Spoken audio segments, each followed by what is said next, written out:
Le projet de revoir le processus de l'accueil a émergé de l'implantation de la démarche d'amélioration continue du partenariat de soins dans l'établissement. Toute cette démarche-là s'est faite avec le soutien extraordinaire du CEPAS, qui est le Centre de pédagogie appliquée aux sciences de la santé et des services sociaux de l'Université de Montréal. Cette équipe-là nous a accompagnés tout au long du processus, nous ont donné de la formation, du coaching. Ça a vraiment été une intervention de très grande qualité.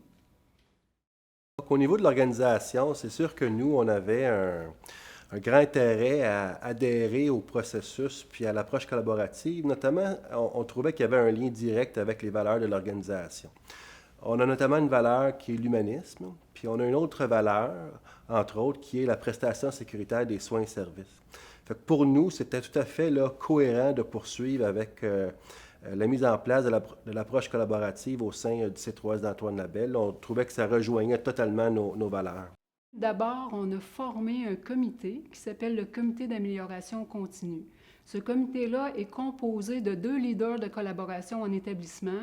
Il y a une travailleuse sociale et il y a aussi moi qui suis ergothérapeute.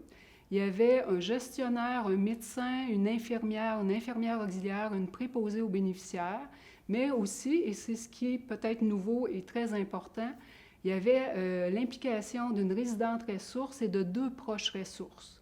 Un des proches ressources était le conjoint de la résidente qui participait au comité, et l'autre proche ressource, c'est une fille d'une dame qui était hébergée ici depuis quelques années. Et le rôle principal de ce comité-là, c'est vraiment de tenter d'améliorer les pratiques de soins et la qualité de vie des résidents dans une véritable approche de partenariat entre les intervenants, les résidents et les proches. Moi, je suis résidente ici au foyer Sainte-Anne depuis 4 ans et quand j'ai été accueillie, c'est-à-dire quand je me suis présentée ici au foyer Sainte-Anne, je n'ai pas eu d'accueil. On ne savait même pas que j'arrivais. Alors, même la réceptionniste n'était pas au courant. Moi, ma mère, elle a été admise en juillet 2008. Fait que ça fait déjà 5 ans, il y avait pas, c'était vraiment pas, moi j'ai pas aimé en tout cas la façon que ça s'est passé. On est arrivé à une mauvaise heure aussi, presque sur un changement de chiffre, on s'est senti précipité. Moi j'ai trouvé ça difficile, puis elle aussi elle a trouvé ça difficile. Alors, lorsqu'une personne âgée est admise en hébergement, en centre de soins de longue durée, il y a plusieurs impacts à ça.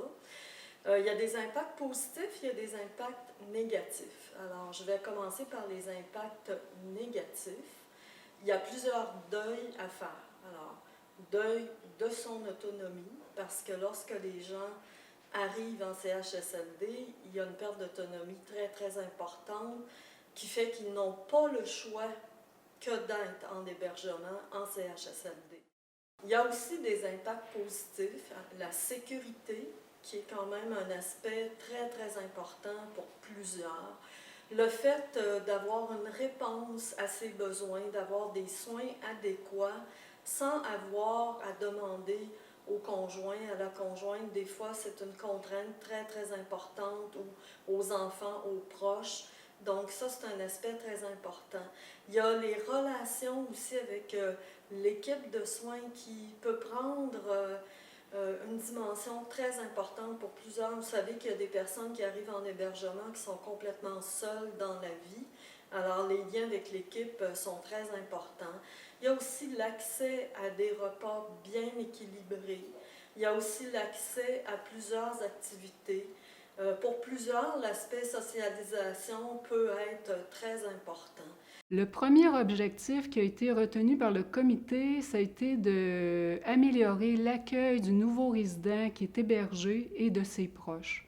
Cette idée-là a été proposée au départ par une infirmière auxiliaire, puis a tout de suite fait l'objet d'un consensus au sein de l'équipe. En fait, tout le monde s'est senti inspiré par ce projet-là, d'autant plus qu'on remarquait plusieurs lacunes à ce niveau-là. Maintenant, à chaque fois qu'une personne fait une demande d'hébergement, il y a une lettre qui lui est envoyée avec les coordonnées de la personne qui a fait l'évaluation, qui demeure le pivot jusqu'à l'admission. Dans cette lettre-là, il y a les coordonnées de l'évaluatrice ou l'évaluateur. Donc, la personne peut s'y référer aux besoins. Cette lettre-là est aussi accompagnée d'un dépliant qui explique, qui donne des informations qui peuvent être utiles avant l'hébergement. Nous, en hygiène et salubrité, notre fonction, c'est d'avoir entre nos mains une carte faite par le comité du résident et que par la suite, nous disposons sur le lit pour leur souhaiter la bienvenue.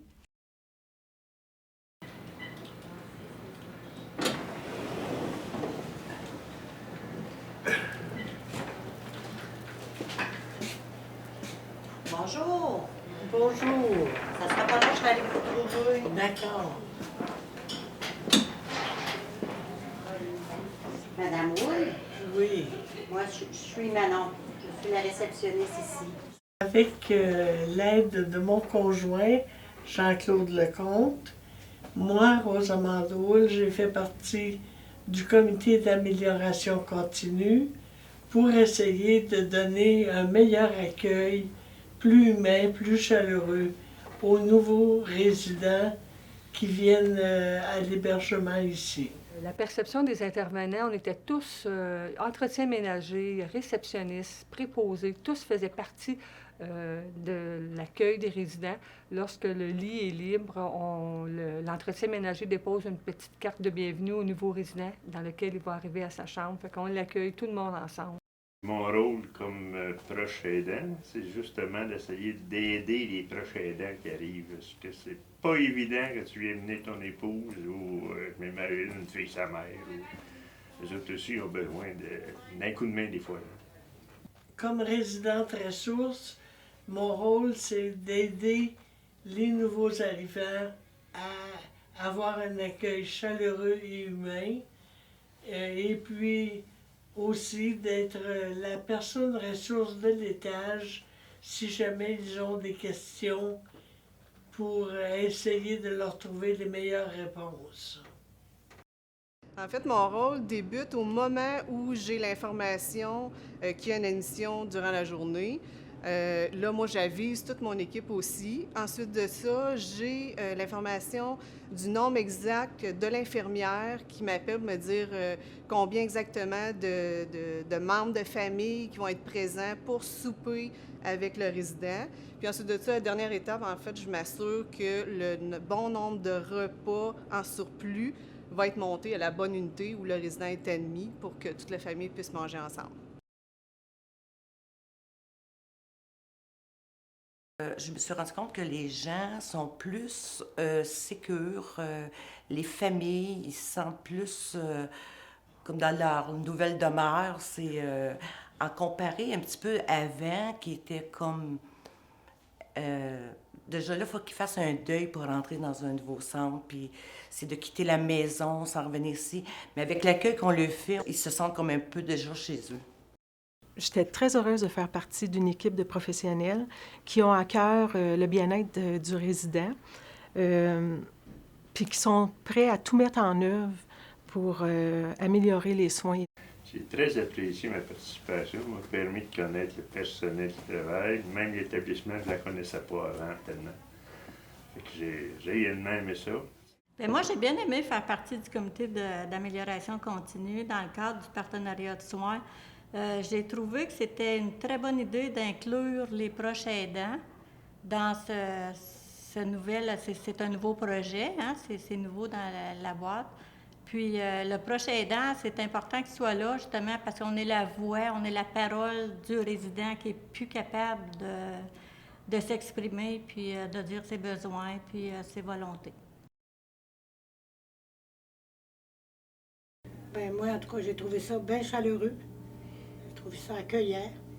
Quand j'ai vu, en montant sur l'étage, que tout le monde nous attendait, les employés, un par un, ont donné la main à Rémi. Puis, ils souhaitaient la bienvenue. Hey, je ne vais plus rien compte. J'étais émue déjà de l'emmener ici, puis de voir qu'il était accueilli de même. Ça, là, j'ai éclaté en son de l'eau. Mais quelqu'un s'est occupé de moi aussi. Il m'a donné la main, puis consolés, puis ils m'ont dit qu'ils me comprenaient. Puis ils l'ont emmené dans sa chambre. En tout cas, on a été bien accueillis. Ce qui est intéressant aussi dans l'ensemble du C3S, c'est qu'on adhère à l'approche Lean. L'approche Lean, c'est beaucoup une approche bottom-up. Donc, c'est les employés, les équipes terrain qui nous dictent comment on peut améliorer nos processus.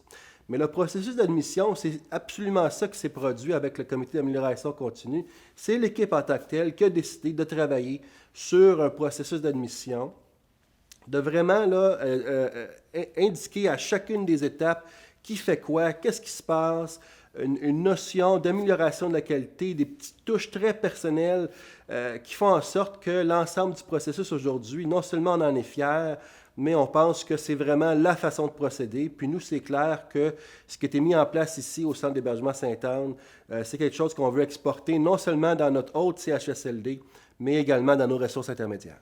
Ce projet-là a été vraiment très mobilisateur pour l'équipe.